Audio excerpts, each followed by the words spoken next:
মন খুলে গান গাওয়া যায়, মন খুলে নাম্বার দেওয়া যায় না। মাদ্রাসার রেজাল্ট খারাপ হলো কেন এই মুহূর্তে আমি জানলাম, এই মাত্র ডিকোডিং করা হলো। তারপরে আপনাদের কাছ থেকে শুনবো, শুনে চিন্তা ভাবনা করব। আমাদের বোর্ড আন্তঃবোর্ডের চেয়ারম্যান উনি এই মাত্র আপনাদেরকে আনুষ্ঠানিকভাবে 18,29,485 জন শিক্ষার্থী আমাদের ছিল, সেটা উত্তীর্ণ হয়েছে 11,38,877 জন। পাশের হার হয়েছে 62.25।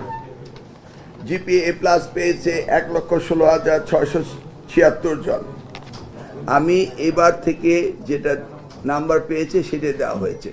শুধু নতুন সুবিধা যেটা হয়েছে, আগে পদ্ধতি ছিল যদি কোনো স্টুডেন্ট রি এক্সামিন করতো তাহলে শুধু টেবুলেশন শিটটা দেখা হতো, সত্যিকার অর্থে ওই শিক্ষার্থী খাতা পাল্টিয়ে গিয়েছে কিনা এবং শিক্ষক যথাযথ নাম্বার দিয়েছে কিনা এই পুনর্পরীক্ষা করার ব্যবস্থাটি ছিল না। এবার আমরা আইনগতভাবে পরিবর্তন এনে সেই ব্যবস্থাটি রেখেছি যে প্রত্যেকটি শিক্ষার্থী তার খাতা পুনঃপরীক্ষা করার সুযোগ দেওয়া হয়েছে। সেই ক্ষেত্রে কোনো মানবিক বিষয় নেই।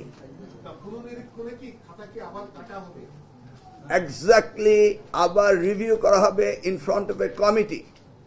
যদি কেউ কাউকে ভুলভাবে মার্কিং করে থাকে বা যেখানে যা পাওয়ার উপযুক্ত রয়েছে সেটা যদি না দিয়ে থাকে, দেয়ার উইল বি রিভিউ কমিটির সামনে সেই খাতা পুনঃপরীক্ষা করা হবে। এক্স্যাক্টলি প্রত্যেকটি ছাত্রছাত্রী যা প্রাপ্য তা তাকে দিতে হবে। 100% পাস করেনি সেটা ওখানে জিজ্ঞাসা করেন। মাননীয় মন্ত্রীর দায়িত্ব হচ্ছে সারা দেশের শিক্ষা ব্যবস্থা যদি কোনো রকমভাবে সংখ্যায় কমতে থাকে এবং 0% যদি কোনো স্কুলে কলেজ মাদ্রাসা পাস করে সেগুলিকে অ্যাড্রেস করা। এই এক্সপিরিয়েন্সটি আমার আছে এবং সেই এক্সপিরিয়েন্সের আলোকেই আমরা কাজ করব। আমি 2001 হতে 2006 পর্যন্ত যখন পরীক্ষা সুন্দরভাবে নকলবিহীন হয়েছিল, তখন এই 0 পাস করার সংখ্যা এর 3-4 গুণ ছিল। সেটা ক্রমান্বয়ে কমে এসছে এবং সেই ব্যবস্থাগুলো আমরা অতীতেও নিয়েছি, বর্তমানেও নিব ইনশাআল্লাহ। এবং আপনারা দেখতে পাবেন সেগুলি আস্তে আস্তে ভালো করছে। মাদ্রাসার রেজাল্ট খারাপ হলো কেন এই মুহূর্তে আমি জানলাম, এই মাত্র ডিকোডিং করা হলো।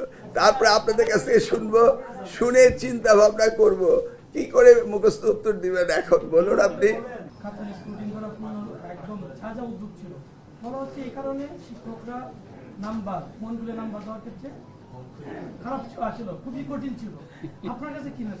মন খুলে গান গাওয়া যায়, মন খুলে নাম্বার দেওয়া যায় না।